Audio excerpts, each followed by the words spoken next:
चलिए तो शुरू करें। अच्छा, आइए पहला प्रश्न पर। पहला प्रश्न कर रहा है, अब ध्यान से सभी लोग जो भी ऑनलाइन ऑफलाइन जो भी है, पिछला क्लास लॉक है, कोई क्लास लॉक नहीं है जी, सब क्लास बिल्कुल ओपन है। अगर है तो लोग तो खोल दीजिए हो। पहला प्रश्न करे कि भिन्न भिन्न व्यास के तांबे के दो गोलों को भट्ठी से बाहर निकाला जाता है। भिन्न भिन्न व्यास के तांबे के दो गोलों को भट्ठी से बाहर निकाला जाता है और समान दशा में यानी एक ही तरह के परिवेश में दोनों को ठंडा होने दिया जाता है। तो निम्न में कौन सा सही है? बड़ा गोला की अपेक्षा छोटा गोला जल्दी ठंडा होगा, बड़ा गोला जल्दी ठंडा होगा, दोनों गोले समान दर से ठंडा होगा, छोटा गोला का ताप पहले गिरेगा और तब फिर बढ़ना शुरू होगा। तो इसका मतलब है कि भिन्न भिन्न व्यास के जो दो गोले हैं, एक छोटा है और एक बड़ा है, एक छोटा है और एक बड़ा है, दोनों गर्म है, भट्ठी से निकालकर दोनों को समान परिवेश में ठंडा होने के लिए रख दिया गया है। तो भिन्न भिन्न व्यास के दो गोलों में निश्चित ही ऑप्शन देखकर लग रहा है कि एक गोला बड़ा है और दूसरा गोला छोटा है। तो यहां पर क्या होगा? तो बड़ा गोला जल्दी ठंडा होगा, बड़ा गोला जल्दी ठंडा होगा। किसी वस्तु का पृष्ठ क्षेत्रफल सरफेस एरिया जितना बड़ा होगा वह उतना ही जल्दी ठंडा होगा। ठीक है ना? किसी वस्तु का पृष्ठ क्षेत्रफल किसी वस्तु का पृष्ठ क्षेत्रफल जितना बड़ा होगा वह वस्तु उतना तेजी से ठंडा होगा। सेम कंडीशन आप जानते होंगे कि कप के तुलना में प्लेट में चाय जल्दी ठंडा होता है। कप में भी चाय है और प्लेट में भी चाय है, तो कौन सा चाय जल्दी ठंडा होगा? कप के तुलना में प्लेट का चाय जल्दी ठंडा होगा। ऐसा क्यों? तो जब चाय कप में था तो चाय का सरफेस एरिया कम था और हम कप से उसे प्लेट में ला दिए तो सरफेस एरिया क्या हो गया? बढ़ गया। सरफेस एरिया क्या हो गया? बढ़ गया। तो किसी भी वस्तु का ध्यान रखिएगा, किसी भी वस्तु का पृष्ठ क्षेत्रफल जितना अधिक होगा, लेकिन वस्तु समान रहनी चाहिए। दोनों तांबा का है, फिर एक तांबा का रहता, फिर एक लोहा का वस्तु रहता, तो फिर हम ये उत्तर नहीं दे पाते। समझे कि नहीं समझे? किसी वस्तु का पृष्ठ क्षेत्रफल जितना अधिक होगा वह वस्तु उतना तेजी के साथ ठंडा होगा। दो गोला में बड़ा गोला जल्दी ठंडा होगा। क्यों? तो इसका पृष्ठ क्षेत्रफल ज्यादा है। ठीक ऐसा ही सवाल कप और प्लेट के संदर्भ में पूछा जाता है कि कप के तुलना में प्लेट में रखी चाय जल्दी ठंडी होती है, कप के तुलना में प्लेट में रखी चाय जल्दी ठंडा होती है। क्यों? तो प्लेट में रखी चाय का सरफेस एरिया पृष्ठ क्षेत्रफल ज्यादा हो जाता है और इसलिए वो तेजी से ठंडा हो जाता है। क्लियर बात समझ गए? नेक्स्ट, तप्त वस्तु। तप्त वस्तु का मतलब गर्म वस्तु। गर्म वस्तु, गर्म वस्तु से उष्मा की क्षति, गर्म वस्तु से उष्मा की क्षति, और जब कोई वस्तु की उष्मा क्षति होगी तो वो क्या होगा? ठंडा होगा, अर्थात उसका तापमान घटने लगेगा। तो एक तप्त वस्तु या गर्म वस्तु से उष्मा की क्षति निर्भर करती है, यानी कि एक गर्म वस्तु जो ठंडा होगी यह किन बातों पर निर्भर करती है? तो न्यूटन के शीतलन नियम के अनुसार, न्यूटन्स लॉ ऑफ कूलिंग के अनुसार किसी वस्तु के, किसी गर्म वस्तु के ठंडा होने की दर वस्तु तथा उसके बगल के वातावरण के तापांतर के समानुपाती होता है। न्यूटन का शीतलन नियम है, न्यूटन का शीतलन नियम है कि वस्तु के ठंडा होने का दर, वस्तु के ठंडा होने के दर समानुपाती होते हैं वस्तु तथा वातावरण के ताप के अंतर। तो वही बात है, यानी कि यह प्रश्न न्यूटन के शीतलन नियम पर आधारित है। तप्त वस्तु से उष्मा क्षति निर्भर करती है, यानी गर्म वस्तु जो ठंडा होती है तो गर्म वस्तु कैसे ठंडा होगी, इस संदर्भ में न्यूटन का एक नियम है जिसका नाम है न्यूटन का शीतलन नियम।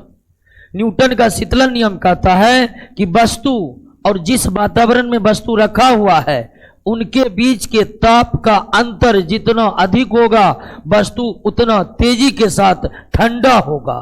यानी वस्तु के ठंडे होने की दर या तप्त वस्तु से उष्मा क्षति की दर वस्तु तथा उसके बगल या उसके चारों तरफ के वातावरण के तापांतर का मतलब ताप के अंतर के समानुपाती होता है। इन्हीं दोनों बात पर निर्भर करता है। और शॉर्ट में बोले तो जो वस्तु जितना अधिक गर्म होगा वह वस्तु उतना तेजी के साथ ठंडा होगा। न्यूटन का शीतलन नियम का एक मूल बात यही है कि गर्म वस्तु तेजी से ठंडा होगी, थोड़ा कम वस्तु धीरे धीरे ठंडा होगी। क्लियर? कमरे में रखे गर्म पानी से भरा बाल्टी का ताप 75 डिग्री सेल्सियस से 70 डिग्री सेल्सियस तक T1 मिनट में होता है, 70 से 65 T2 मिनट में होता है। और एक लाइन छूट गया यहां पर, 75 डिग्री सेल्सियस से 70 डिग्री सेल्सियस होने में T1 मिनट लगता है, 70 से 65 डिग्री सेल्सियस तक T2 मिनट में होता है तथा 65 डिग्री सेल्सियस से 60 डिग्री सेल्सियस तक T3 मिनट लगता है। तो ये कौन सा स्टेटमेंट सही है? सवाल को थोड़ा सही कर लीजिएगा। कमरे में रखे गर्म पानी से भरा बाल्टीन का ताप 75 डिग्री सेल्सियस से 70 डिग्री सेल्सियस तक T1 मिनट में होता है, 70 से 65 डिग्री तक T2 मिनट में होता है तथा 65 से 60 डिग्री सेल्सियस तक T2 मिनट लगता है। तो ये कौन सा रिलेशन, कौन सा विकल्प सही है? तो 75 से 70 डिग्री होने में कितना समय लगा?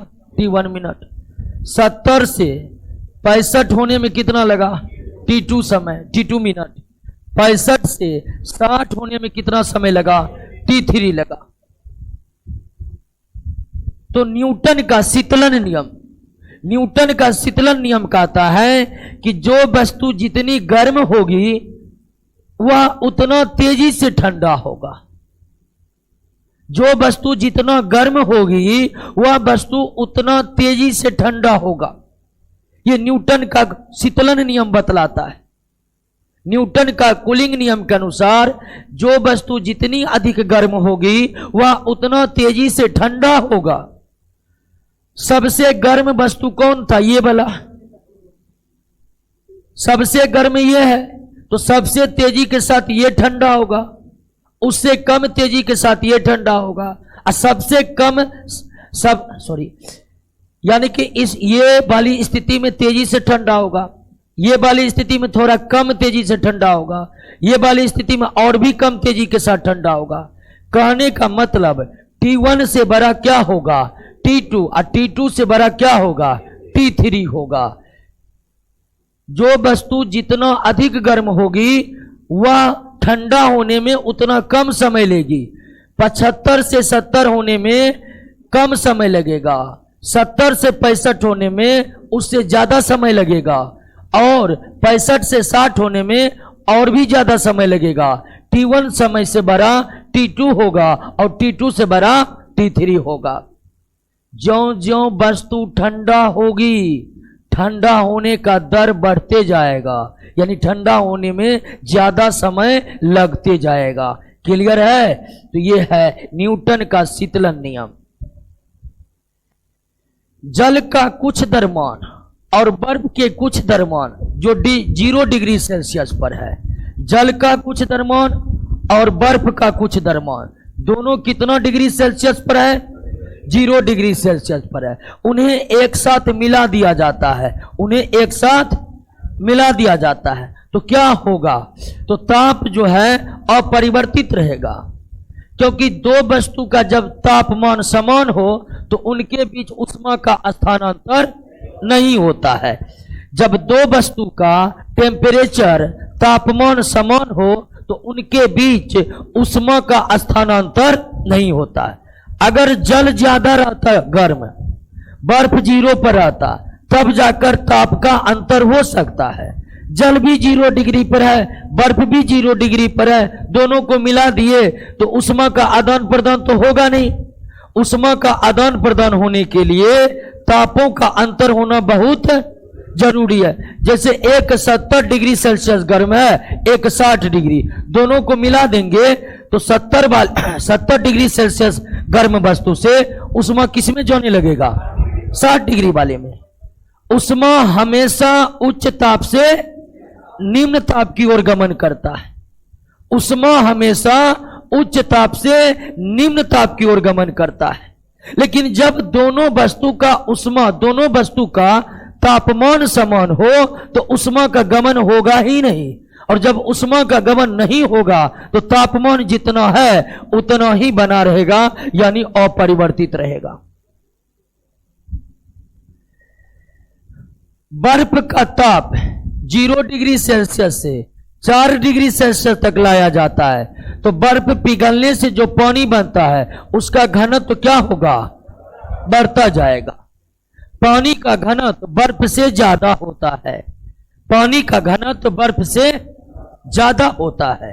यही कारण है कि बर्फ पानी पर तैरता है, यही कारण है कि बर्फ पानी पर तैरता है। सीधा समझिए, बर्फ पानी पर तैरता है। कोई भी वस्तु किसी द्रव पर तैर रहा है तो इसका मतलब वस्तु का घनत्व द्रव से कम है। तो बर्फ जब पानी बनता है तो उसका घनत्व बढ़ेगा और आयतन घटेगा, आयतन घटेगा।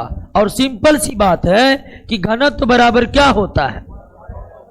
द्रव्यमान बटे आयतन।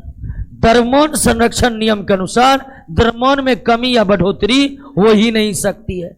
द्रव्यमान संरक्षण नियम के अनुसार द्रव्यमान में कमी या बढ़ोतरी हो ही नहीं सकती है। तो घनत्व बढ़ेगा तो आयतन घटेगा। तो बर्फ का ताप 0 से 4 डिग्री सेल्सियस तक लाया जाता है। बर्फ पिघलने से जो पानी बनेगा उसका घनत्व बढ़ता जाएगा और आयतन घटता जाएगा। क्लियर? और सीधी सी बात है बर्फ और पानी में पानी का घनत्व अधिक होता है और बर्फ का घनत्व कम होता है। पानी का ताप 4 डिग्री सेल्सियस तक बढ़ाया जाए तो इसका घनत्व क्या होगा?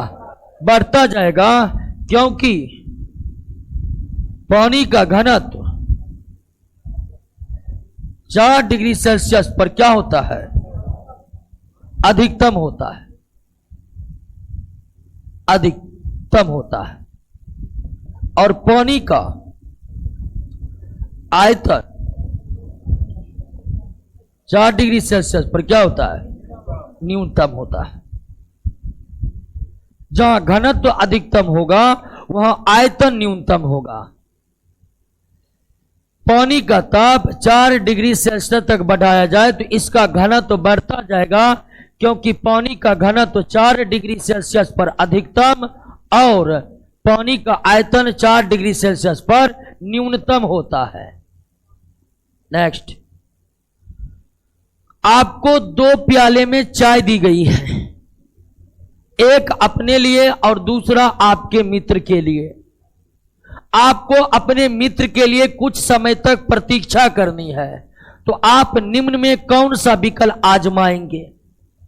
तो हम क्या करेंगे कि चाय में चीनी डालकर मित्र की प्रतीक्षा करेंगे।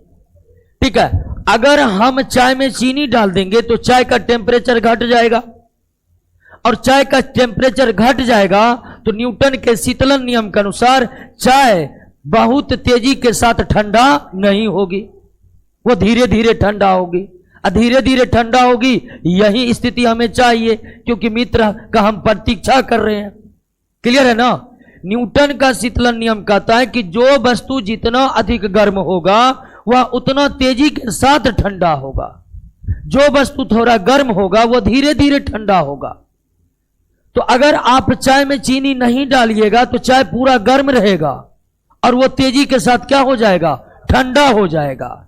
लेकिन चाय में आप चीनी डाल दीजिएगा तो उसका टेम्परेचर घट जाएगा, और चाय का टेम्परेचर घट जाएगा तो चाय धीरे धीरे ठंडा होगा, और धीरे धीरे ठंडा होगा, यही प्रश्न की स्थिति के लिए बेहतर है।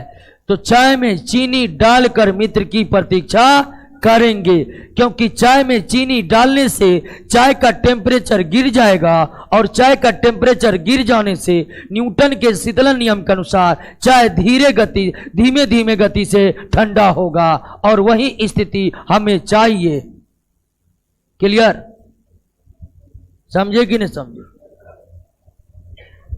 वैसे डेली लाइफ में तो ऐसा होगा नहीं क्या? हाँ, फिर से चाय गरमा लेंगे क्या? 8 नंबर। ऐसी स्थिति घर में होता है क्या करते हैं? 8 नंबर वह ताप। अब बैचलर आदमी के लिए 5 आदमी चाय बनाइए, कोई आ रहा है बैचलर, 5 आदमी आ रहा है, आपको फोन किया कि चाय बनाइए, 5 एक साथ नहीं आएगा, 2 गो एक बार आएगा, 1 गो एक बार आएगा, 1 गो रास्ते में लटकल रहेगा। ठीक है, ऐसी स्थिति का सामना किए कभी? 8 नंबर। 5 आदमी के साथ कहीं बैचलर आदमी निकलेगा, टाइम पर नहीं निकल पाएगा। 5 रात में कि 10 बजे निकल जाना है, 9:30 बजे फोन करिए, एक सुतले है, एक उठेगा। 8 नंबर पाइए। वह ताप जिस पर बर्फ, पानी और इसका वाष्प संतुलन में रहे, उसे क्या कहते हैं? तिरिक बिंदु कहते हैं। उसे क्या कहते हैं? तिरिक बिंदु। वह ताप जिस पर बर्फ, पानी और इसका वाष्प संतुलन में रहता है, उसे क्या कहते हैं? तिरिक बिंदु। और तिरिक बिंदु का ताप 273.16 केल्विन होता है। तिरिक बिंदु का टेम्परेचर 273.16 केल्विन होता है। जिस ताप पर बर्फ, पानी और इसका वाष्प संतुलन में रहे, उसे तिरिक बिंदु कहते हैं, और तिरिक बिंदु का टेम्परेचर 273.16 केल्विन होता है। क्लियर? अब इस क्वेश्चन को दूसरे तरह से भी पूछा जाता है। एक क्वेश्चन ये पूछा जाता है कि किस ताप पर जल की तीनों अवस्था संतुलन में रहता है।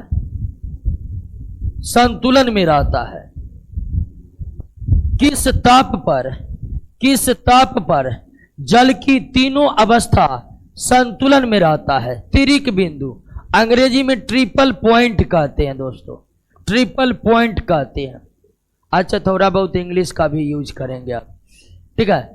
तो वह ताप जिस पर बर्फ, पानी और वाष्प, बर्फ जल की ठोस अवस्था, पानी जल की द्रव अवस्था, वाष्प जल की गैसीय अवस्था, तो जिस ताप पर जल का तीनों अवस्था संतुलन में रहे, वह ताप को तिरिक बिंदु कहते हैं, ट्रिपल पॉइंट कहते हैं, और ट्रिपल पॉइंट का मान 273.16 केल्विन होता है। क्लियर? इसका भी आंसर क्या होगा? 273.16 केल्विन होगा। निम्न ताप मापने हेतु तापमापीय पदार्थ के रूप में सबसे उपयुक्त गैस कौन है? तो निम्न ताप मापने के लिए नाइट्रोजन, निम्न ताप मापने के लिए नाइट्रोजन, नाइट्रोजन। निम्न तापमान को मापने के लिए यहां पर हीलियम भी है।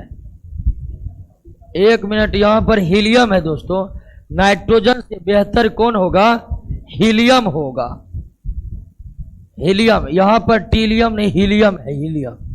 तो नाइट्रोजन, हीलियम नहीं रहता ऑप्शन में तो नाइट्रोजन तब होता, लेकिन हीलियम ऑप्शन में है तो अति निम्न ताप, जैसे -196 डिग्री काउंट करना है, तब एक ऐसे गैस की जरूरत है जो उस टेम्परेचर पर भी जमकर ठोस न बने, और वह गुण नाइट्रोजन में है और हीलियम में और भी ज्यादा है। तो निम्न तापमान को मापने के लिए, जैसे -190 डिग्री को मापना है, -120 डिग्री टेम्परेचर को काउंट करना है, तो ऐसे थर्मामीटर में कौन से गैस का इस्तेमाल किया जाता है? हीलियम का इस्तेमाल किया जाता है। किसका? हीलियम का। नियत आयतन थर्मामीटर, नियत आयतन थर्मामीटर याद रखिएगा। नियत आयतन थर्मामीटर, थर्मामीटर जानते हैं जिससे टेम्परेचर को कंट्रोल करते हैं, चार्ल्स के नियम पर काम करता है। नियत दाब थर्मामीटर, नियत दाब थर्मामीटर गेलुसे के नियम पर काम करता है। नियत आयतन थर्मामीटर चार्ल्स के नियम पर काम करता है। नियत दाब थर्मामीटर गेलुसे के नियम पर काम करता है। नियत दाब थर्मामीटर गेलुसेक के नियम पर काम करता है। नियत आयतन थर्मामीटर चार्ल्स के नियम पर काम करता है। क्लियर? इसका आंसर होगा चार्ल्स। याद रहेगा कि नहीं? जल को 0 डिग्री से 50 डिग्री तक गर्म किया जाए तो इसका आयतन पहले घटता है फिर बढ़ता है।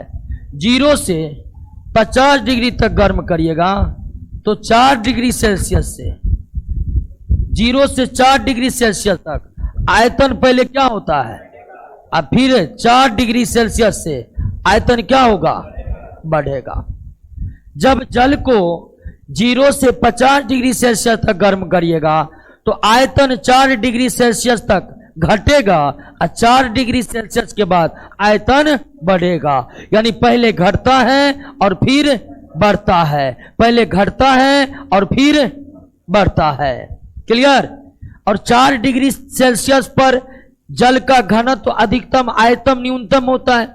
तो 0 से 4 तक आते आते आयतन घटते घटते 4 पर न्यूनतम हो जाता है और उसके बाद बढ़ना चालू होता है। तांबे के प्लेट में एक वृत्ताकार छिद्र है। तांबे की प्लेट में एक वृत्ताकार छिद्र है। तांबे के प्लेट को गर्म करने पर इसमें प्रसार होगा और व्यास सदैव बढ़ेगा, व्यास सदैव बढ़ेगा। तांबे की प्लेट में एक वृत्ताकार छिद्र है। तांबे के प्लेट को गर्म करने पर छिद्र का व्यास बढ़ेगा, क्योंकि किसी भी वस्तु को गर्म करने पर उसमें प्रसार होता है, अर्थात फैलाव होता है। अब फैलाव होगा तो व्यास बढ़ेगा।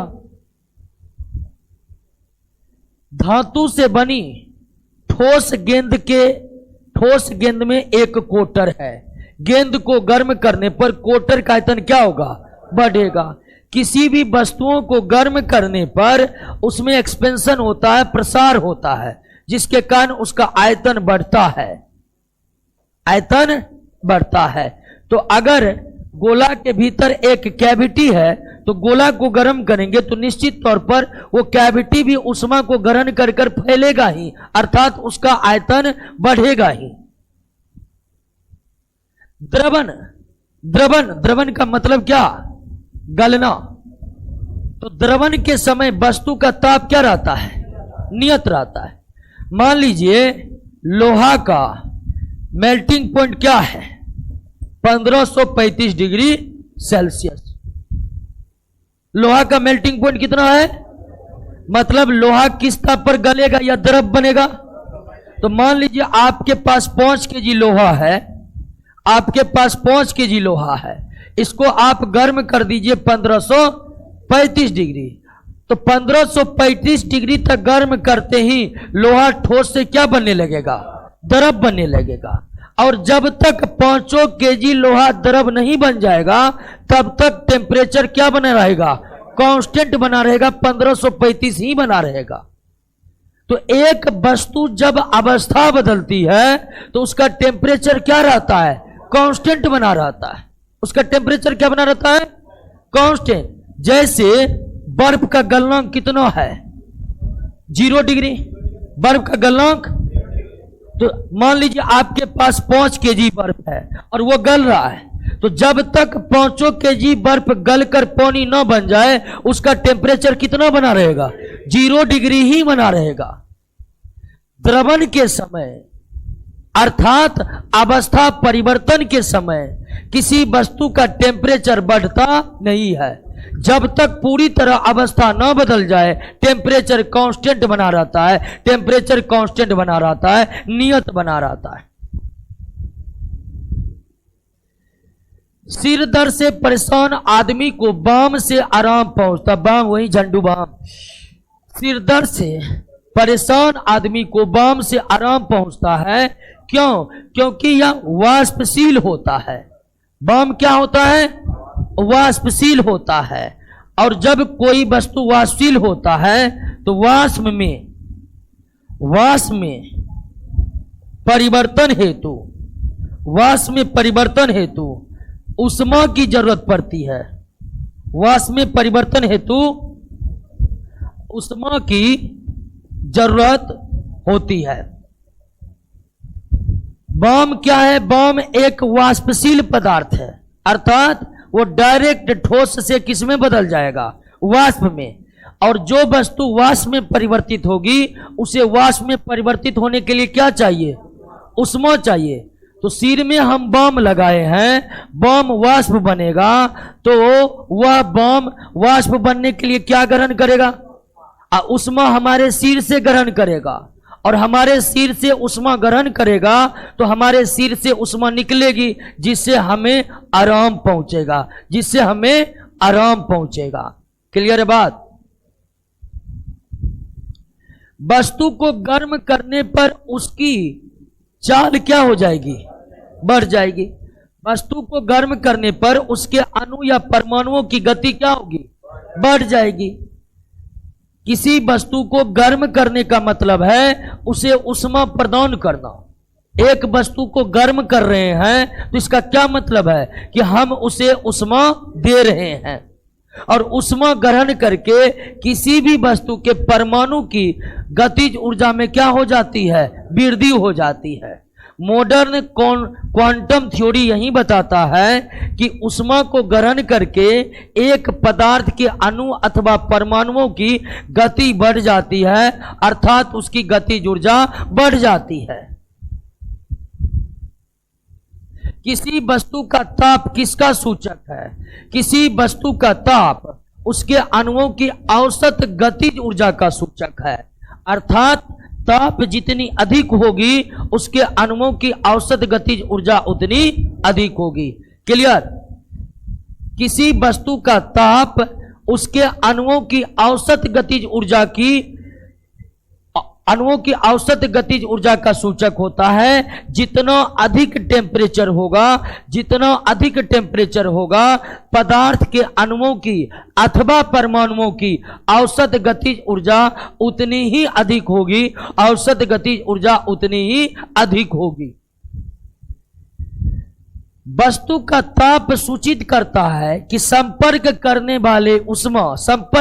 पर उष्मा, वस्तु का ताप सूचित करता है कि संपर्क करने पर उष्मा उस वस्तु में अपेक्षाकृत अधिक ताप पर की वस्तु में प्रवाहित होगी नहीं, अपेक्षाकृत कम ताप की वस्तु में उस वस्तु से प्रवाहित होगी। उष्मा का स्थानांतरण हमेशा उच्च ताप से निम्न ताप की ओर होता है। उष्मा का स्थानांतरण हमेशा उच्च ताप से निम्न ताप की ओर होता है। यह प्रकृति का अपना साधारण सा नियम है कि उष्मा हमेशा उच्च ताप से निम्न ताप की ओर गमन करेगा और तब तक गमन करेगा जब तक दोनों वस्तु का ताप समान न हो जाए। क्लियर है? तो इसीलिए वस्तु का ताप क्या सूचित करता है? वस्तु का ताप सूचित करता है कि उष्मा किधर से किधर जाएगी, और उष्मा हमेशा उच्च ताप से निम्न ताप की ओर जाएगी। अगर निम्न ताप से उष्मा उच्च ताप की ओर जा रहा है तो इसका मतलब है बाहर से और ऊर्जा प्रदान करके यह काम करवाया जा रहा है। क्लियर? अगर उष्मा निम्न से उच्च की ओर गमन कर रहा है तो इसका मतलब बाहर से और ऊर्जा दी जा रही है ताकि उष्मा निम्न से उच्च की ओर जाए। बिना किसी प्रयास के उष्मा हमेशा उच्च ताप से निम्न ताप की ओर गमन करती है, उच्च ताप से निम्न ताप की ओर गमन करती है। तब तक गमन करती है जब तक दोनों वस्तु का ताप समान ना हो जाए। कभी भी उष्मा निम्न ताप से उच्च ताप की ओर गमन नहीं कर सकता है। तो वस्तु का ताप सूचित करता है कि संपर्क करने पर उष्मा अपेक्षाकृत कम ताप की वस्तु में उस वस्तु से प्रवाहित होगी। कम ताप की वस्तु से उस वस्तु से प्रवाहित होगी, मतलब उस वस्तु का कहने का मतलब उच्च ताप वाली वस्तु से है। क्लियर? किसी वस्तु के ताप में वृद्धि का अर्थ है कि वस्तु की उष्मीय ऊर्जा बढ़ गई। ताप में वृद्धि का अर्थ है कि उन्होंने उष्मा ग्रहण किया, क्योंकि कोई वस्तु का टेम्परेचर बढ़ा है, सीधा अर्थ है कि वे उष्मा ऊर्जा को ग्रहण किया है, अर्थात उसकी उष्मीय ऊर्जा क्या हो गई है? बढ़ गई है। उष्मीय ऊर्जा क्या हो गई है? जब किसी वस्तु को ठंडा किया जाता है तब उसके अणुओं की चाल क्या होती है? घट जाती है, या उसके अणुओं की औसत गतिज ऊर्जा में कमी हो जाती है। अणुओं की औसत गतिज ऊर्जा में कमी हो जाती है। नेक्स्ट, उष्मा एक प्रकार का ऊर्जा है जिसे कार्य में बदला जा सकता है। इसका प्रत्यक्ष प्रमाण सबसे पहले रमफोर्ड नामक वैज्ञानिक ने दिया था। उष्मा एक प्रकार का ऊर्जा है। अब जानते हैं शुरुआती कॉन्सेप्ट में वैज्ञानिक उष्मा को एक तरल पदार्थ मान रहे थे कि उष्मा एक तरल पदार्थ है जो वस्तु के अंदर है। लेकिन फिजिक्स में एक बहुत ही बेहतरीन थ्योरी की स्थापना हुई जिसका नाम है मॉडर्न क्वांटम थ्योरी। और क्वांटम थ्योरी आने के बाद जब उष्मा का विश्लेषण होने लगा तब पता चला कि उष्मा भी ऊर्जा का ही एक रूप है और इसे कार्य में बदला जा सकता है। यह प्रमाण सबसे पहले किसने दिया? रमफोर्ड ने दिया। किसने दिया? रमफोर्ड ने। किस वैज्ञानिक ने सर्वप्रथम बर्फ के दो टुकड़ों को आपस में पीसकर पिघला दिया था? डेवी ने। अब आप कहिएगा ये तो हम भी कर सकते हैं, बर्फ को घिसकर पिघला सकते हैं, इसमें कौन सी बड़ी बात है? बड़ी बात यह है दोस्तों कि डेवी ने यह समझाया कि हम घिस रहे हैं तो यांत्रिक कार्य कर रहे हैं। ठीक है, बर्फ को घिस रहे हैं तो हाथों की मदद से हम क्या कर रहे हैं? यांत्रिक कार्य, मैकेनिकल वर्क कर रहे हैं। और यह मैकेनिकल वर्क कन्वर्ट हुआ किसमें? उष्मा से। उसी उष्मा के कारण बर्फ क्या हो गया? पिघल गया। बर्फ क्या हो गया? पिघल गया। तो किस वैज्ञानिक ने सर्वप्रथम बर्फ के दो टुकड़ों को आपस में पीस कर पिघला दिया? तो डेवी। इस कार्य से उन्होंने यह साबित किया कि किसी भी मैकेनिकल वर्क को उष्मा में बदला जा सकता है, यांत्रिक ऊर्जा को उष्मा ऊर्जा में बदला जा सकता है। इसका पहला प्रमाण किसने दिया? डेवी ने। यहां कथन देखिए कि उष्मा एक प्रकार का ऊर्जा है जिसे कार्य में बदला जा सकता है। उष्मा को उष्मा के द्वारा यांत्रिक कार्य किया जा सकता है, यह किसने बताया? उष्मा के द्वारा यांत्रिक कार्य करवाए जा सकते हैं, यह किसने बताया? और डेबी ने यह बताया कि यांत्रिक कार्य से उष्मा उत्पन्न किया जा सकता है। वही काम डेबी बर्फ घिसकर बता रहे हैं। क्लियर? कोई दिक्कत नहीं ना? तो आप ये मत सोचिएगा कि हम भी कर लेंगे। डेबी वो पहले वैज्ञानिक थे जिन्होंने ये प्रमाण दिया कि मैकेनिकल वर्क को भी उष्मा ऊर्जा में बदला जा सकता है। और बर्फ घिसकर वो यही बता रहे हैं। अगर बर्फ पिघला तो इसका सीधा मतलब है उसे उष्मा मिली। उष्मा मिली कहां से मिली? तो हम घिस रहे हैं तो यांत्रिक कार्य कर रहे हैं। यांत्रिक कार्य कन्वर्ट हुआ किस में? उष्मा में, तब जाकर बर्फ पिघला है। कभी कभी कार्य उष्मा में बदलता है या ऊर्जा कार्य में बदलती है। तो किए गए कार्य वह उत्पन्न उष्मा का अनुपात एक स्थिरांक होता है, मतलब कांस्टेंट होता है, जिसे उष्मा का यांत्रिक तुल्यांक कहते हैं, मैकेनिकल इक्विवेलेंट कांस्टेंट कहते हैं। इसका मान क्या होता है? देखिए, थर्मोडायनेमिक्स के अंतर्गत जूल का एक नियम है। थर्मोडायनेमिक्स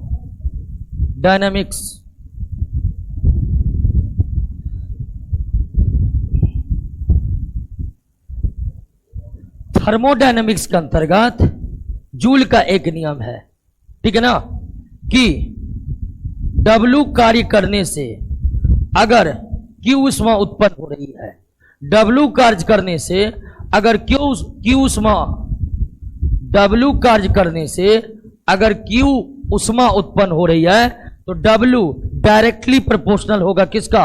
Q का। ये कौन बता रहे हैं? जूल। जूल का कहना है, और जूल का ये लोग किससे रिलेटेड है? थर्मोडायनामिक्स से। थर्मोडायनामिक्स विज्ञान की वह शाखा है जिसमें हम उष्मा और कार्य के बीच रिलेशन को समझने का प्रयास करते हैं, ठीक है ना। तो W समानुपाती Q, यानी किया गया कार्य से अगर उष्मा उत्पन्न हुआ है तो कार्य उष्मा के क्या होता है? समानुपाती होता है। इसी समानुपातिक राशि को बराबर करने के लिए एक कांस्टेंट लगता है W बराबर JQ। इसी J को क्या कहते हैं? उष्मा का यांत्रिक तुल्यांक। तो इस J का मान यानी कि उष्मा के यांत्रिक तुल्यांक का मान कितना होता है? तो उपरयुक्त सभी 4186 जूल प्रति किलो कैलोरी, 4.18 जूल पर कैलोरी, 4.186 गुना 10 के पावर 7 अर्ग पर कैलोरी। तो ये सभी J का मान है।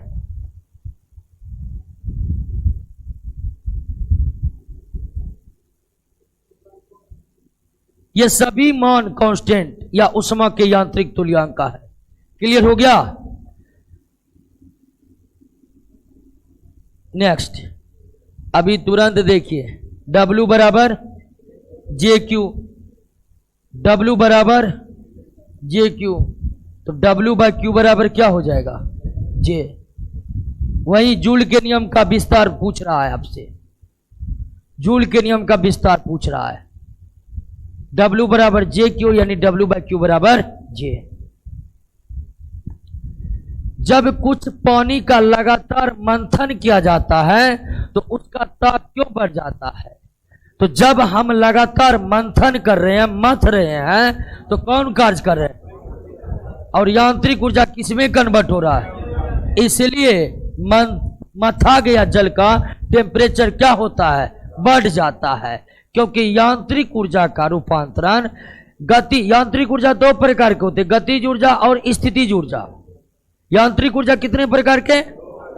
हाँ, तो याद रखिएगा, गतिज ऊर्जा यांत्रिक ऊर्जा है और स्थितिज ऊर्जा यांत्रिक ऊर्जा है। काइनेटिक एनर्जी मैकेनिकल वर्क है और पोटेंशियल एनर्जी भी मैकेनिकल वर्क है।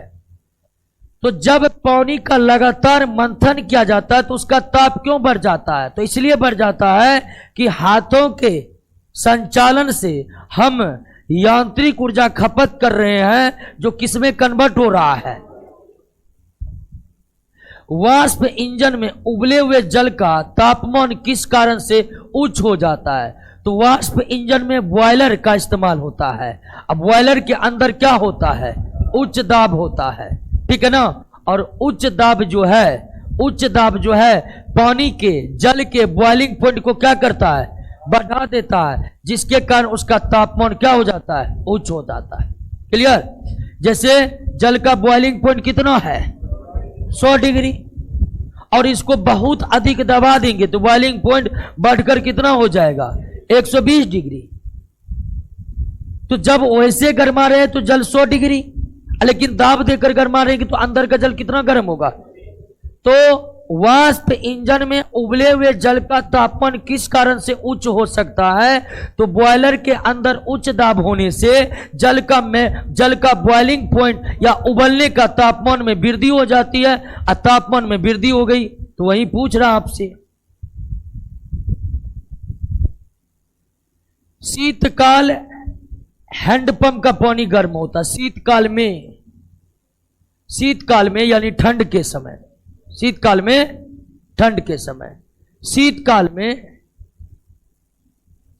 में हैंडपंप का पानी गर्म होता है। क्यों?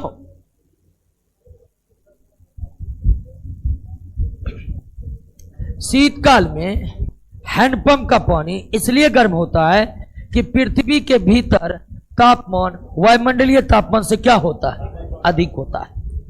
शीतकाल में अगर ये पृथ्वी का सतह है तो शीतकाल में पृथ्वी के ऊपर का तापमान क्या है कम है, और पृथ्वी के नीचे का ताप क्या होता है, पृथ्वी के नीचे का ताप कांस्टेंट बना रहता है। ठीक है, कांस्टेंट बना रहता है। तो अगर बाहर वातावरण का ताप कम हो गया और वो कांस्टेंट है तो निश्चित तौर पर वो अधिक हो जाएगा। तो शीतकाल में पृथ्वी का नीचे का टेम्परेचर हमेशा कांस्टेंट रहता है, हमेशा कांस्टेंट रहता है। लेकिन अगर ऊपर का वातावरण का तापमान बढ़ गया तो वो कांस्टेंट तापमान घट जाएगा, वातावरण का तापमान कम हो गया तो कांस्टेंट तापमान बढ़ जाएगा। तो शीतकाल में पृथ्वी के ऊपर के सतह का तापमान क्या हो जाता है कम। शीतकाल में पृथ्वी के ऊपर के सतह का तापमान कम और पृथ्वी के नीचे के सतह का तापमान कांस्टेंट रहने के कारण ऊपर से क्या हो जाता है अधिक टेम्परेचर पर निकल रहा है पानी, इसलिए बाहर में वो हमें क्या लग रहा है गर्म। ठीक गर्मी के समय इसका उल्टा हो जाएगा। गर्मी के समय हैंडपंप का पानी ठंडा प्रतीत होता है। क्यों? तो गर्मी में ऊपर का तापमान अधिक है, पृथ्वी के नीचे का तापमान कांस्टेंट होने के कारण क्या हो जाएगा कम हो जाएगा, और कम टेम्परेचर से पानी आएगा तो हमें ठंडा प्रतीत होगा। जल प्रपात के अधः स्थल का मतलब निचला भाग, अधः स्थल का मतलब निचला भाग। जल प्रपात के अधः स्थल पर जल का तापमान ऊपर की अपेक्षा अधिक होने का कारण क्या है? मतलब कह रहा है कि जल प्रपात जो हो रहा है तो नीचे का तापमान क्या है अधिक है, किसके तुलना में? ऊपर के तुलना में। ऊपर के तुलना में नीचे का तापमान क्या है अधिक है। जलप्रपात यानी ऊपर से नीचे गिर रहा पानी, तो जलप्रपात के निचले पानी का टेम्परेचर अधिक होता है, ऊपर वाले पानी का टेम्परेचर कम होता है। निचले वाले पानी का टेम्परेचर अधिक होता है, ऊपर वाले पानी का टेम्परेचर कम होता था। ऐसा क्यों होता है? ऐसा इसलिए होता है कि गिर रहे जल की गतिज ऊर्जा उष्मा में बदल जाती है। पानी गिर रहा है, उसमें गतिज ऊर्जा है, वो नीचे आएगी, टकराएगी तो किस में बदलेगी? गतिज ऊर्जा किस में बदलेगी? उष्मा ऊर्जा में बदलेगी। गतिज ऊर्जा उष्मा ऊर्जा में बदलेगी तो टेम्परेचर क्या हो जाएगा? बढ़ जाएगा। टेम्परेचर क्या हो जाएगा? बढ़ जाएगा। गर्मियों में ताप 46 डिग्री सेल्सियस हो जाने पर ऊंट गर्मी से राहत महसूस करता है। क्यों महसूस करता है? क्योंकि वे अपने शरीर के ताप को कहां तक बढ़ाकर ले जाते हैं। तापों का अंतर जितना कम होगा उष्मा क्षति उतनी कम होगी और गर्मी उतना कम लगेगा। क्लियर? बर्फ पर दाब बढ़ाने पर उसका गलनांक घट जाता है। बर्फ पर दाब बढ़ाने से गलनांक घट जाता है। मतलब बर्फ का गलनांक कितना होता है? घटने का मतलब माइनस में चला गया। समझे कि नहीं समझे? बर्फ पर दाब लगाने से बर्फ का गलनांक घट जाता है। बर्फ का गलनांक 0 डिग्री सेल्सियस होता है, घट करके माइनस में चला जाता है। गैस तापमापी होगा यानी थर्मामीटर, गैस तापमापी द्रव तापमापियों के तुलना में ज्यादा संवेदी होते हैं, ज्यादा सेंसिटिव होते हैं, क्योंकि गैस का प्रसार गुणांक अधिक होता है, यानी कि थोड़ी उष्मा पाकर ही गैस में प्रसार अधिक होगा लेकिन द्रव में प्रसार कम होगा। कम प्रसार को काउंट करना थोड़ा डिफिकल्ट हो जाएगा, अधिक प्रसार को काउंट करना आसान हो जाएगा। तो गैस तापमापी द्रव तापमापियों के तुलना में ज्यादा संवेदी होते हैं, ज्यादा सेंसिटिव होते हैं, क्योंकि उष्मा के कारण गैसों में प्रसार अधिक होता है और अधिक प्रसार गैसों में होने के कारण उसका प्रसार को आसानी से काउंट करके और बढ़े हुए ताप की जानकारी हम आसानी से कर सकते हैं, लेकिन वही द्रव में आसानी से नहीं हो पाएगा। थर्मोकपल थर्मामीटर किस सिद्धांत पर काम करता है? सीबेक के प्रभाव पर। थर्मोकपल थर्मामीटर यह एक प्रकार का थर्मामीटर है, यह एक प्रकार का थर्मामीटर है और यह किसके नियम पर काम करता है? सीबेक के नियम पर, सीबेक के प्रभाव पर काम करता है। थर्मोकपल थर्मामीटर ताप युग्म तापमापी होगा। ताप युग्म तापमापी किसके प्रभाव पर काम करता है? सीबेक के प्रभाव पर। सीबेक का प्रभाव क्या है कि दो अलग अलग धातु, एक आपका मान लीजिए लोहा है और एक आपका कॉपर है, तो दो अलग अलग धातु को जोड़ दीजिए तो संधि कितना जगह बनेगा? अब यहां पर भी अब दोनों संधि पर अलग अलग उष्मा प्रदान कीजिएगा, ठीक है? यहां पर भी उष्मा और यहां पर भी उष्मा, दोनों संधि पर अगर अलग अलग उष्मा का मान रखेंगे तो इस तार में क्या उत्पन्न हो जाता है? विद्युत उत्पन्न हो जाता है। क्या उत्पन्न हो जाता है? विद्युत उत्पन्न हो जाता है। इसी घटना को हम क्या कहते हैं? सीबेक का प्रभाव। जब दो अलग अलग धातुओं को जोड़ते हैं तो दो जगह संधि का निर्माण होगा। दो धातु को जोड़िएगा तो संधि कितना जगह बनेगा? और दोनों संधि पर अगर अलग अलग उष्मा दी जाए तो इस तार में क्या उत्पन्न हो जाता है? विद्युत उत्पन्न हो जाता है। और विद्युत को काउंट कर हम किसका काउंट कर लेते हैं? उष्मा का। यही है किसका? सीबेक का प्रभाव। बात समझे कि नहीं? अत्यधिक ऊंचे ताप की माप, अत्यधिक ऊंचे ताप की माप पूर्ण विकिरण उत्तमापी से करते हैं। टोटल रेडिएशन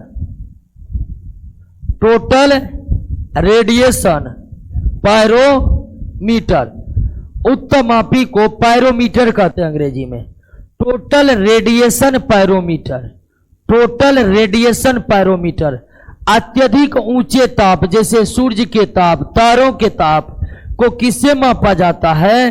तो टोटल रेडिएशन पायरोमीटर से, टोटल रेडिएशन पायरोमीटर से, पूर्ण विकिरण उत्तमापी से। क्लियर? नेक्स्ट,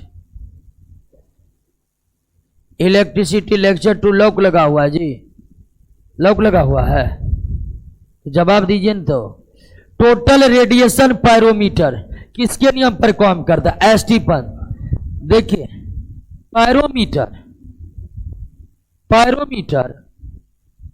दो प्रकार के होते हैं। पायरोमीटर दो प्रकार के। पायरोमीटर वो थर्मामीटर है जो बहुत उच्च ताप का मापन करता है, बहुत उच्च ताप का मापन करता है। और पायरोमीटर दो प्रकार के होते हैं। पायरोमीटर दो प्रकार के होते हैं। Total radiation pyrometer,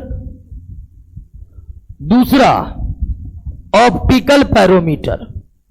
total radiation pyrometer किसके नियम पर काम करता है? स्टीफन। और ऑप्टिकल पायरोमीटर वीन के सिद्धांत पर। किसके सिद्धांत पर? वीन के सिद्धांत पर। अत्यधिक ऊंचे ताप को मापने के लिए पायरोमीटर का इस्तेमाल किया जाता है। और पायरोमीटर दो प्रकार के होते हैं। टोटल रेडिएशन पायरोमीटर और ऑप्टिकल पायरोमीटर। तो टोटल रेडिएशन पायरोमीटर स्टीफन के नियम पर काम करता है और ऑप्टिकल पायरोमीटर वीन के सिद्धांत पर काम करता है। ऑप्टिकल पायरोमीटर वीन के सिद्धांत पर काम करता है। टोटल रेडिएशन पायरोमीटर स्टीफन के सिद्धांत पर काम करता है।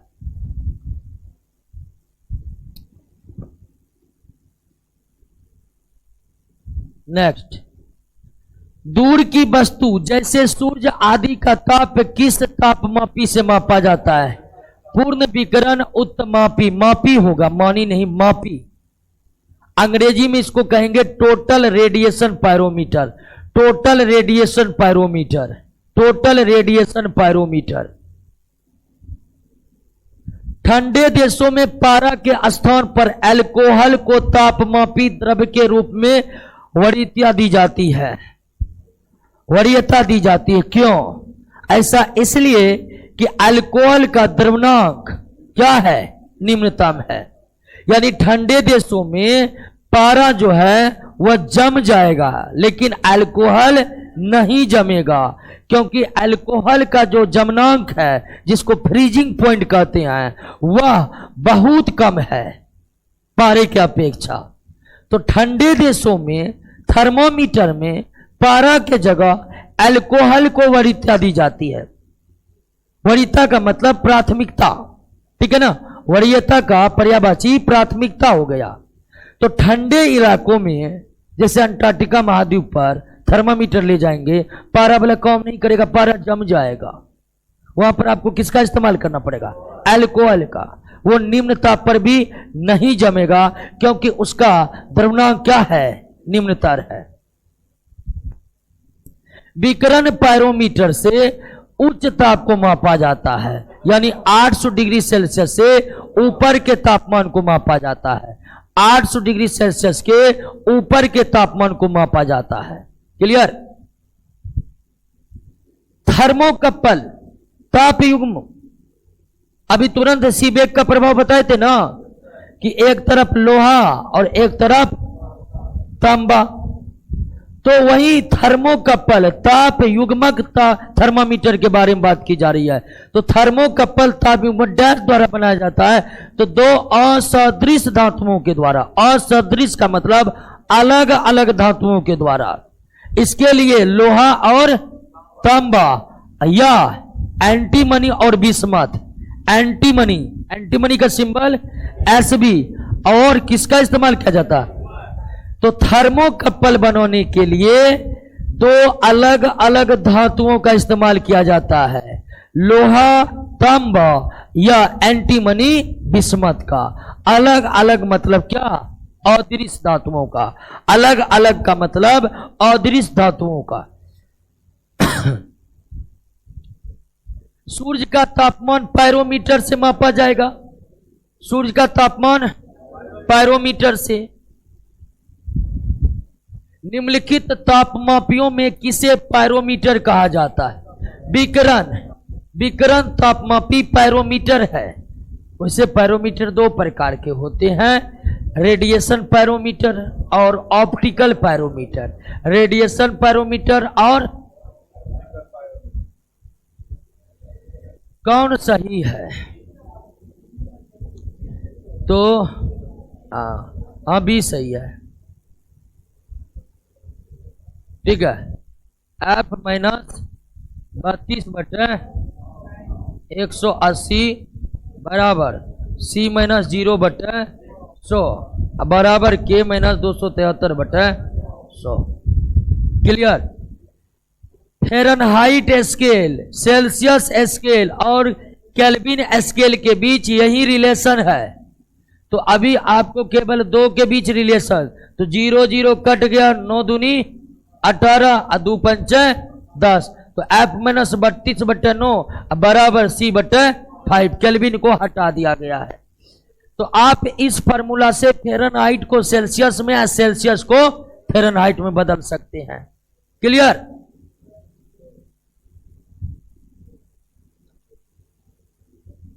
सेल्सियस मापक्रम पर फ्री कोर्स में लॉग दिखा रहा है।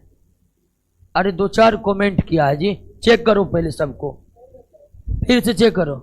दीपेन को फोन करो, लड़का कमेंट कर रहा। सेल्सियस मापक्रम पर जल का क्वथनांक कितना?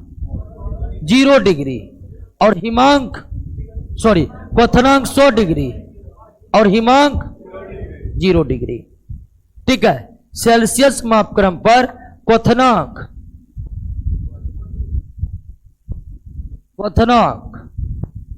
मतलब जिस ताप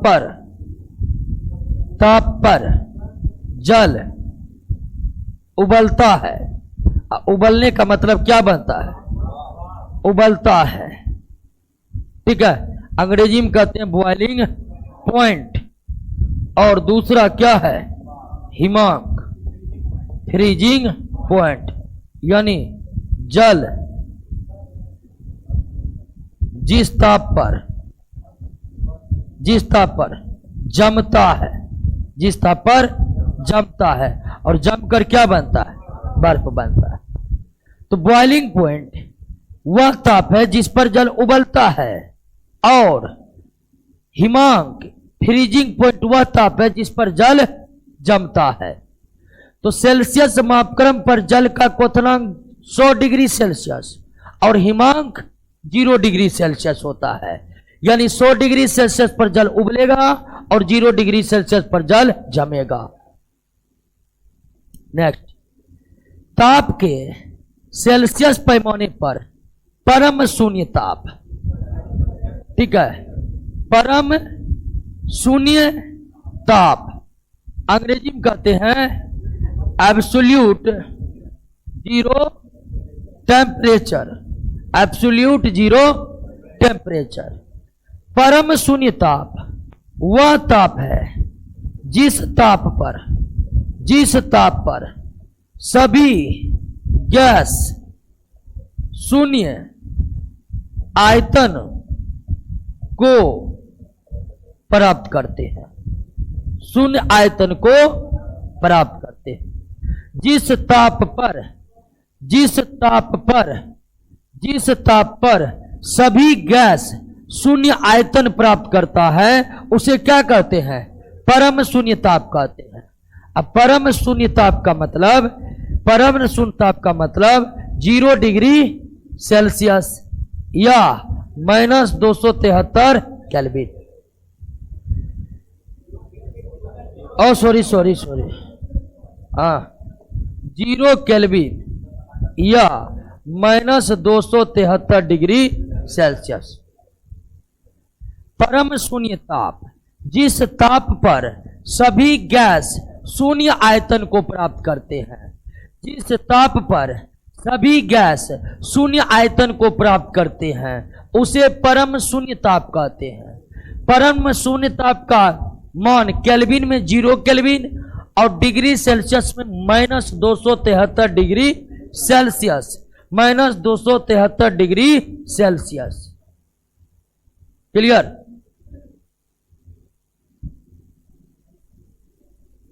लौक हो गया है। नेक्स्ट, केल्विन मान में मानव शरीर का सामान्य ताप कितना? 310 केल्विन, 36.9 डिग्री, 98.6 डिग्री फ़ारेनहाइट। मानव शरीर का normal temperature 310 kelvin, 36.9 degree Celsius और 98.6 डिग्री फ़ारेनहाइट, 98.6 डिग्री फ़ारेनहाइट। कौन सा तापमान सेंटीग्रेड और फ़ारेनहाइट दोनों में बराबर होता है? ये तो याद ही होगा, -40 डिग्री सेल्सियस बराबर -40 डिग्री फ़ारेनहाइट। ठीक है, F-32/9 बराबर C-0/5, -0 नहीं भी लिखिएगा चलेगा। अब इस पर -40 का मान बिठाइएगा, F के जगह -40 और C की जगह -40, दोनों बराबर हो जाएगा। क्लियर? तो -40 डिग्री वो टेम्परेचर है, -40 डिग्री वो टेम्परेचर है जिस पर सेंटीग्रेड और फ़ारेनहाइट दोनों तापक्रम क्या होते हैं, बराबर होते हैं। न्यूनतम संभव ताप 0 केल्विन या -273 डिग्री सेल्सियस है। न्यूनतम संभव ताप, इससे कम ताप को प्राप्त नहीं किया जा सकता है और वैसे भी इसी ताप को प्राप्त नहीं किया जा सकता, ठीक है ना। 0 केल्विन ही प्राप्त नहीं किया जा सकता है। परम शून्य ताप केवल थ्योरेटिकल है, प्रैक्टिकल नहीं है। फ़ारेनहाइट स्केल में किसी वस्तु का ताप 212 डिग्री फ़ारेनहाइट है तो सेल्सियस में उसका ताप कितना होगा, 100 डिग्री होगा। F -32/9 बराबर C/5। फ़ारेनहाइट कितना है, 212 -32/9 बराबर C/5। C निकालिएगा 100 डिग्री सेल्सियस निकलेगा।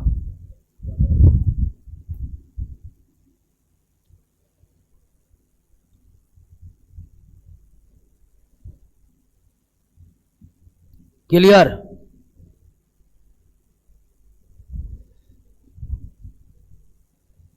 नेक्स्ट, सेल्सियस पैमाने पर 0 डिग्री फ़ारेनहाइट स्केल कितना के बराबर होगा, 32 डिग्री का।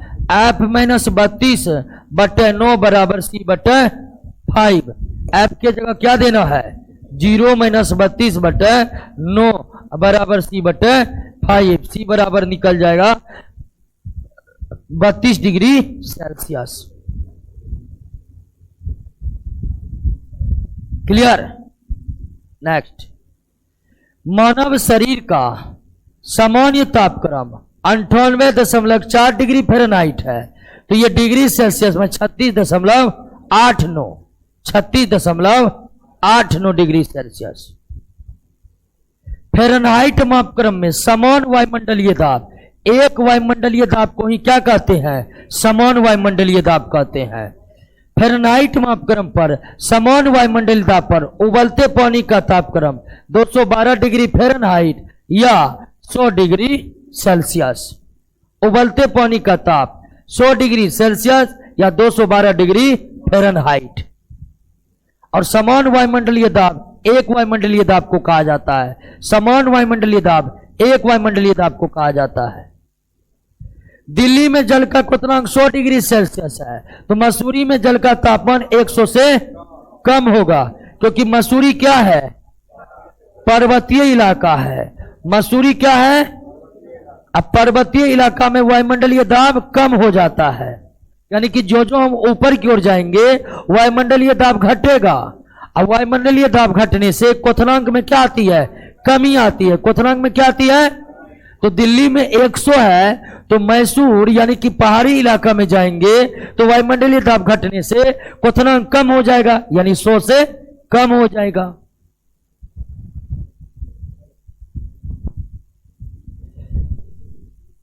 एक मनुष्य का ताप 60 डिग्री सेल्सियस है तो फ़ारेनहाइट में कितना होगा, तो F -32/9 बराबर C/5। तो F -32/9 बराबर 60/5, 12 5 60। तो F -32 बराबर 12 108। तो F बराबर 108 + 32 यानी 140 डिग्री फ़ारेनहाइट।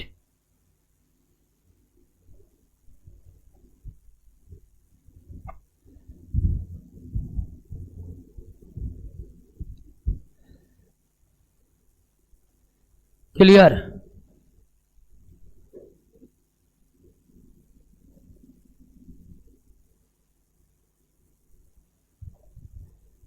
किसी मनुष्य के शरीर का तापमान 98.6 degree Fahrenheit 36.9 degree Celsius 310 kelvin.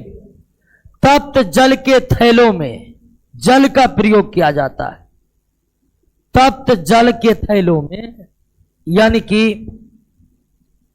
किसी भी गर्म चीज की जहां जरूरी होती है तो उस थैला में किसका इस्तेमाल किया जाता है, जल का। तो जल का प्रयोग क्यों किया जाता है?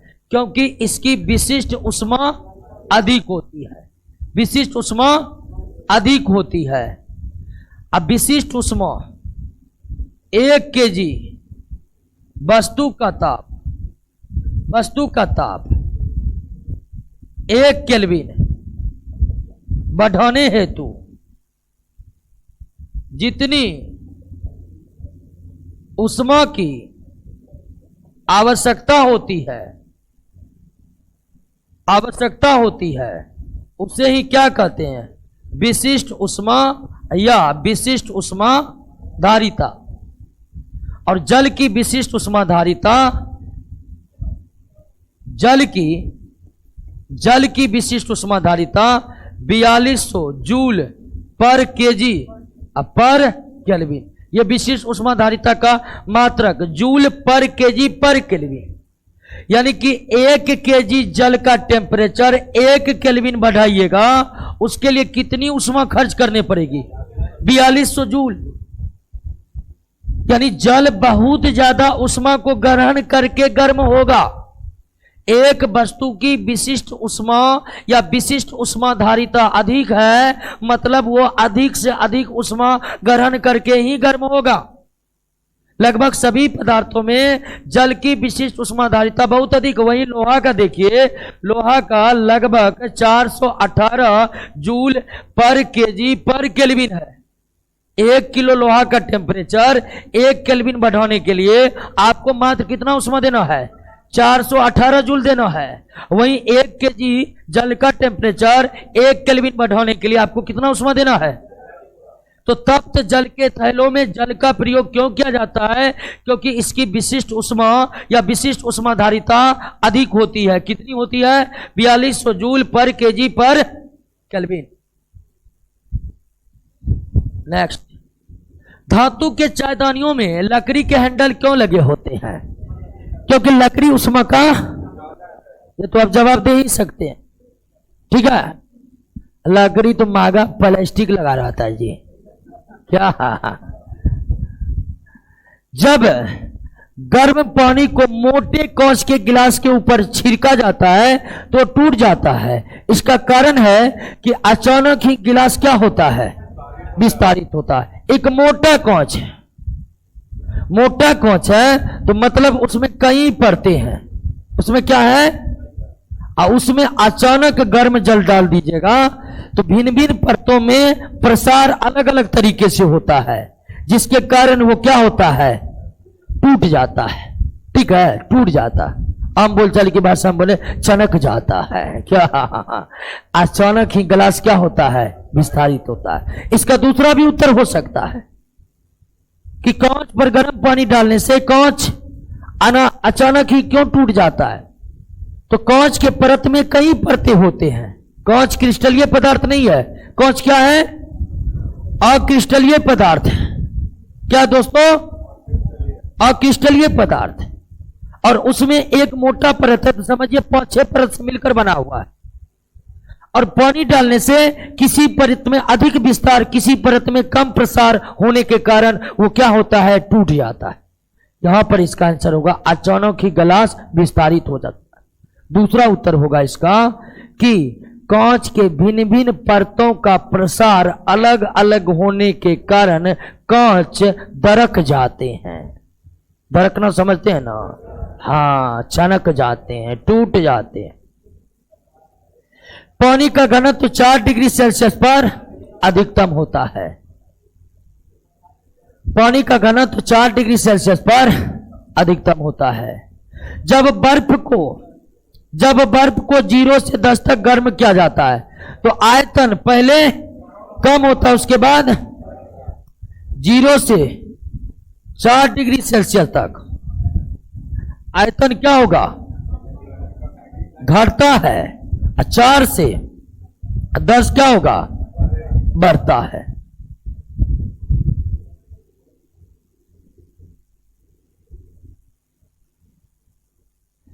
यदि जल को 10 से 0 डिग्री सेल्सियस तक ठंडा किया जाए तो जल का आयतन 4 डिग्री सेल्सियस तक कम होगा और फिर बढ़ेगा। 4 डिग्री पर घनत्व अधिकतम होता है तो आयतन न्यूनतम होता है ना। तो 4 डिग्री पर आयतन को न्यूनतम होना है, तो इसीलिए 10 से 0 गर्म करिएगा, 4 तक क्या होगा, आयतन कम के न्यूनतम होगा, फिर वो क्या होगा, बढ़ेगा। नेक्स्ट, साइकिल के ट्यूब गर्मियों में क्यों फट जाती है? तो गेलुसेक का नियम जानते हैं? गेलुसेक का नियम है, गेलुसेक का नियम कहता है कि गैस का आयतन क्या हो तो गैस का दाब गैस के ताप के क्या होता है, समानुपाती होता है। गैस के संदर्भ में एक नियम है गेलुसेक का। गेलुसेक का नियम कहता है कि गैस के आयतन को अगर नियत रखे, गैस के आयतन को अगर कांस्टेंट रखे तो गैस का दाब गैस के ताप के समानुपाती होता है। यानी ताप बढ़ेगा तो दाब बढ़ेगा, ताप बढ़ेगा तो दाब बढ़ेगा। यानी गैसों का ताप जितना अधिक होगा गैसों का दाब उतना अधिक होगा। अब साइकिल के ट्यूब का आयतन क्या है, कांस्टेंट है। गर्मी के कारण टेम्परेचर क्या होगा, बढ़ जाएगा, जिसके कारण गैस का दाब क्या हो जाएगा, और अधिक दाब के कारण ट्यूब फट जाएगा। क्या होगा सर? इसका सबसे परफेक्ट आंसर गर्मी के कारण ट्यूब फट जाता है, ठीक है ना। गर्मी के कारण टेम्परेचर बढ़ने से दाब बढ़ जाता है, गर्मी के कारण टेम्परेचर बढ़ने से दाब बढ़ जाता है और ट्यूब फट जाता है। क्लियर? शीशे के छड़ को, शीशे का मतलब यहां कांच से है, शीशा एक धातु भी है, लेकिन यहां पर शीशा का अर्थ किससे है, कांच से है। शीशे की छड़ जब भाप में रखी जाती है तो इसकी लंबाई बढ़ जाती है, लेकिन चौड़ाई क्या हो जाती है, अव्यवस्थित हो जाती है, क्योंकि शीशा अक्रिस्टलीय पदार्थ है। अगर लोहा रहता, तांबा रहता, वास्तविक ठोस रहता तो चौड़ाई अव्यवस्थित नहीं होती, लेकिन कांच जो है वो वास्तविक ठोस नहीं है, इसलिए लंबाई प्रसार के कारण बढ़ा, लेकिन चौड़ाई क्या हो जाता है, अव्यवस्थित हो जाता है। ऐसा ही प्लास्टिक के साथ भी होगा। ऐसा ही घटना किसके साथ होगा, प्लास्टिक के साथ भी होगा। ऐसा ही घटना रबर के साथ होगा। कांच, रबर, प्लास्टिक ये अक्रिस्टलीय ठोस पदार्थ है, ठीक है ना, ये वास्तविक ठोस के समान व्यवहार नहीं करता है। तो शीशे के छड़ को भाप में रखी जाती है तो इसकी लंबाई बढ़ जाती है, लेकिन चौड़ाई क्या हो जाती है, अव्यवस्थित हो जाती है। और शीशे के साथ यही घटना किसके साथ घटेगा, रबर के साथ घटेगा। यही घटना किसके साथ घटेगा, प्लास्टिक के साथ घटेगा। यही घटना किसके साथ घटेगा, लेकिन लोहा के साथ यह घटना नहीं घटेगा। लोहा की लंबाई बढ़ेगी तो चौड़ाई घटेगी, चौड़ाई घटेगी। लोलक घड़ियां गर्मियों में सुस्त हो जाती है। गर्मी में सुस्त क्यों? सुस्त का मतलब होता है, मतलब दोलन काल का बढ़ जाना। सुस्त का मतलब दोलन काल का बढ़ जाना। सुस्त का मतलब दोलन काल का बढ़ जाना। तो लोलक घड़ी जिसका आवर्त काल T बराबर 2 pi under root L by, यानी आवर्त काल L के क्या होता है, अंडर रूट L का समानुपाती है। लोलक घड़ियों में एक तरह का पेंडुलम होता है। क्या होता है, पेंडुलम होता है,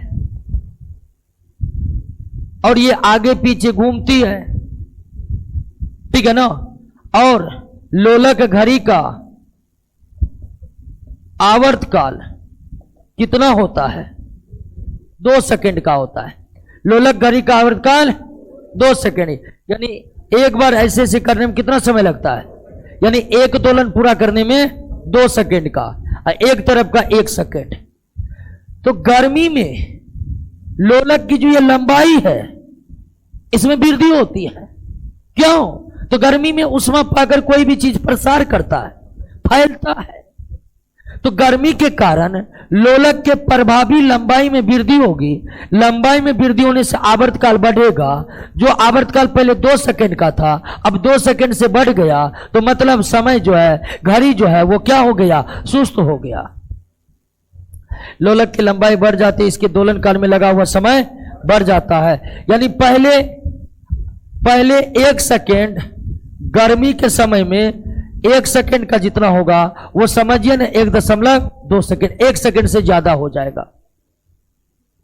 पहले 1 सेकेंड 1 सेकेंड था, अब 1 सेकेंड 1.2 सेकेंड हो गया, तो घड़ी क्या हो गया, स्लो हो गया। बात को समझे कि नहीं समझे? तो ऐसा लंबाई बढ़ने के कारण होता है। अत्यधिक शीत ऋतु में पहाड़ों पर पानी की पाइपलाइनें फट जाती हैं। क्यों? तो जब अत्यधिक शीत ऋतु में पानी किसमें बदल जाता है, बर्फ में, और बर्फ का आयतन क्या होता है, पाइप में पानी जमने से क्या होता है, फैल जाता है। अर्थात बर्फ का आयतन पानी से अधिक होता है, बर्फ का आयतन पानी से अधिक होता है। इसलिए अत्यधिक शीत ऋतु में पाइपें क्या होती है, फट जाती है। पाइपें क्या होती है, फट जाती है। 2 रेल पटरियों के मध्य जो एक छोटा सा स्थान होता है वो क्यों होता है? क्योंकि धातु गर्म करने पर क्या होती है, ठंडी होने पर। अब रेल पटरी पर ट्रेन दौड़ता है, तो ट्रेन के पहिए और पटरी के बीच घर्षण होने से उष्मा उत्पन्न होगी। उस उष्मा के कारण पटरी में फैलाव होगा, क्योंकि सभी धातु उष्मा पाकर फैलती है। तो जब ट्रेन चलेगी तो ट्रेन के पहिए और पटरी के बीच घर्षण होने से पटरी के तापमान में वृद्धि होगी, जिसके कारण पटरी फैलेगा। इसलिए थोड़ा सा स्थान खाली छोड़ दिया जाता है कि ताकि फैल कर वो खाली स्थान मैनेज हो जाए। अगर थोड़ा सा खाली स्थान नहीं छोड़ा जाएगा तो पटरी टेढ़ा मेढ़ा हो जाएगा फैलकर। किसी झील के सतह का पानी बस जमने ही वाला है। झील के आधा स्थल यानी निचले भाग का तापमान कितना होता है, 4 डिग्री होता है। कितना होता है, 4 डिग्री। शीतकाल में जब ठंड से जल जम जाता है तब मछलियां और अन्य जलीय जीव जीवित रह सकते हैं, क्योंकि जल का केवल ऊपरी परत ही जमता है। निचले परत का टेम्परेचर 4 डिग्री ही बना रहता है, निचले परत का टेम्परेचर 0 डिग्री नहीं बन पाता है। क्लियर? अब कॉन्सेप्ट को समझ लीजिए। मान लीजिए तालाब है दोस्तों, क्या है, तालाब है। तो ठंड के समय जैसे ही टेम्परेचर घटा, तो जैसे ही ऊपर का टेम्परेचर 4 डिग्री होगा, जैसे ही ऊपर का टेम्परेचर 4 डिग्री पर होगा तो जल का घनत्व अधिकतम हो जाएगा। जल का घनत्व अधिकतम हो जाएगा। घनत्व अधिक होने का मतलब भारी होना। भारी होने के कारण ये जल कहां चला जाएगा, नीचे, और नीचे वाला ऊपर, नीचे वाला ऊपर। इसी तरह पूरा 4 डिग्री वाला टेम्परेचर वाला पानी क्या, नीचे। ऊपर में 0 डिग्री होने के साथ पानी क्या बन गया, बर्फ बन गया। ऊपर में क्या बता रहे थे, 1 मिनट फिर से देखिए।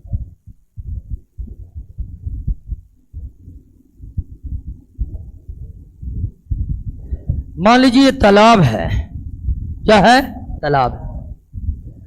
तो शीतकाल में टेम्परेचर घटते घटते घटते घटते पहले 4 डिग्री पर आएगा, है? 0 से पहले किस पर आएगा, 4 पर आएगा। तो 4 पर पानी का घनत्व अधिकतम होता है।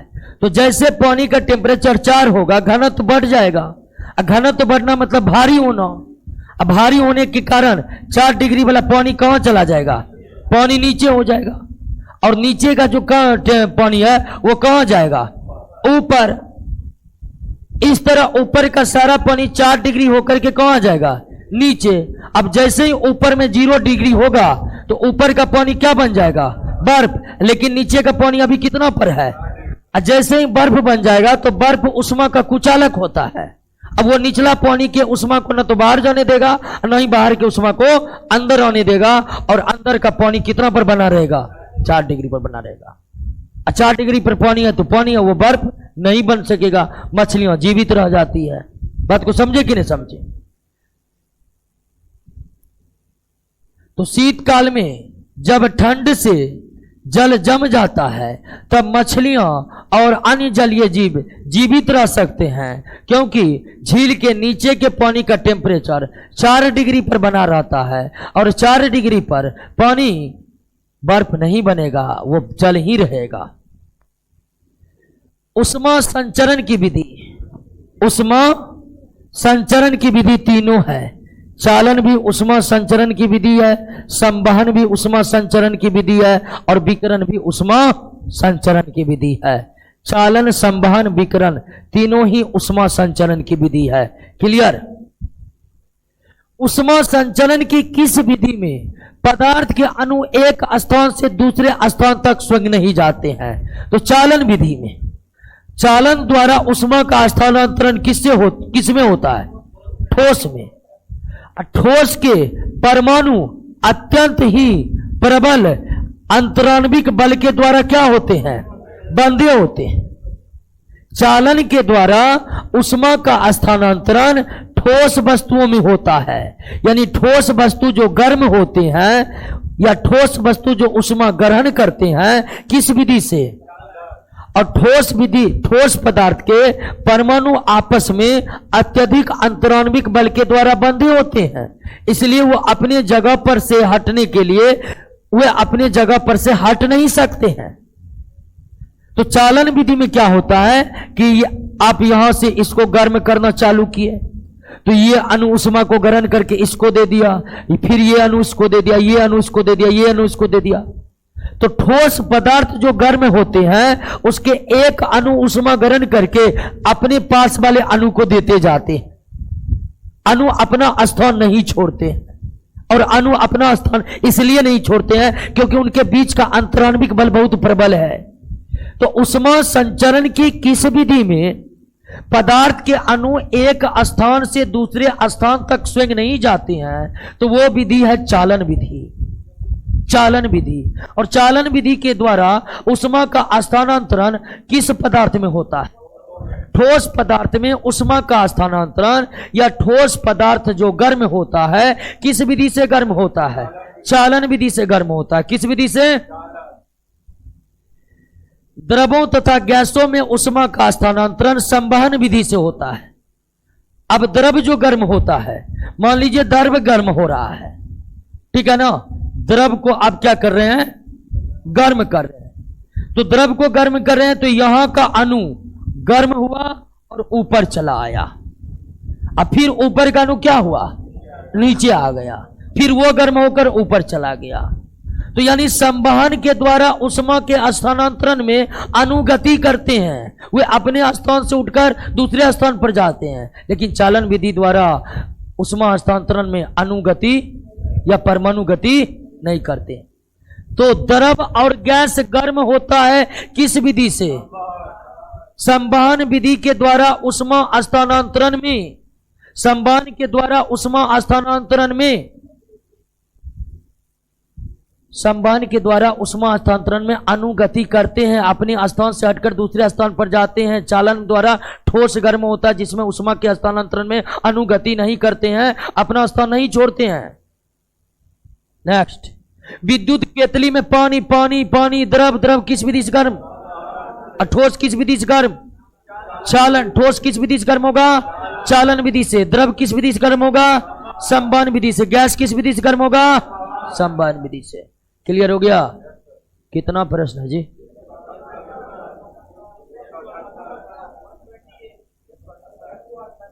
एक 178 है, तब आज खत्म नहीं होगा। आगे बिहार पुलिस का क्लास है, क्लास को यहीं पर रोकना पड़ेगा, तो अगला क्लास में खत्म कर देंगे, ठीक है? अगला क्लास किस दिन होगा? मंगलवार को फिजिक्स खत्म हो जाएगा, ठीक है? अभी खत्म कर देंगे लेकिन 1 घंटा और लगेगा, ठीक है? और क्लास ख़त्म कर देते। आगे बिहार पुलिस के स्टूडेंट लोग भी जुड़े हुए हैं उनका, और उनका क्लास है 12 बजे से रोशन सर का। ठीक है, तो एक क्लास और आज हम आए थे मूड बना खत्म कर देना है, लेकिन अब ख़त्म करेंगे तो फिर वहीं ABC करना पड़ेगा। ठीक है, और किसी भी क्वेश्चन पर 4 लाइन बोल देते हैं तो याददाश्त क्षमता बढ़ जाती है, क्वेश्चन को याद रखने की क्षमता बढ़ जाती है। क्लियर? बस अच्छा, ये मंगलवार दिन भी अच्छा है, समाप्त होगा। ठीक से, ठीक है दोस्तों, मंगलवार खत्म। और किसी भी दरोगा बैच में इकोनॉमी अभी नहीं पढ़ा रहे, ठीक है ना। जैसे ही डेट आएगा एग्जाम का पढ़ाना चालू कर देंगे। थोड़ा इकोनॉमी में संशोधन करना है, तो तब तक फिजिक्स केमिस्ट्री बायोलॉजी तो क्लियर कर ही दिए हैं जो भी इस बात से जुड़े हुए हैं। फिजिक्स और बायोलॉजी और केमिस्ट्री पूरा पढ़ाए हैं। फिजिक्स में क्वेश्चन आंसर करवाएंगे, तो तत्काल जो है हमारा क्लास खत्म हो जाएगा, रोशन सर का अपना चलते रहेगा। इकोनॉमी जो है ना वह एक ही साथ सबको पढ़ाएंगे, ठीक है ना। इकोनॉमी एक साथ पढ़ाएंगे और संभव है कि लाइव ही पढ़ाएंगे। अभी किसी भी बैच में इकोनॉमी हम नहीं पढ़ाने जा रहे हैं। कल रोशन सर हमको बोले थे कि इकोनॉमी स्टार्ट करिए, कल इकोनॉमी अभी स्टार्ट नहीं करेंगे। पहले जितना करवाए हैं विद्यार्थी को रटवा दीजिए। इकोनॉमी का 3 क्वेश्चन पढ़ा जाता है, 3 क्वेश्चन ज़्यादा से ज़्यादा पूछा जाएगा दरोगा में, ठीक है ना। तो हम थोड़ा नोट को रिवाइज कर रहे हैं, जैसे रिवाइज होगा किसी एक टाइम स्टार्ट कर देंगे। लाइव जुड़िएगा, सब बिल्कुल फ्री ऑफ कॉस्ट रहेगा। ठीक है दोस्तों, मिलिए मंगलवार को।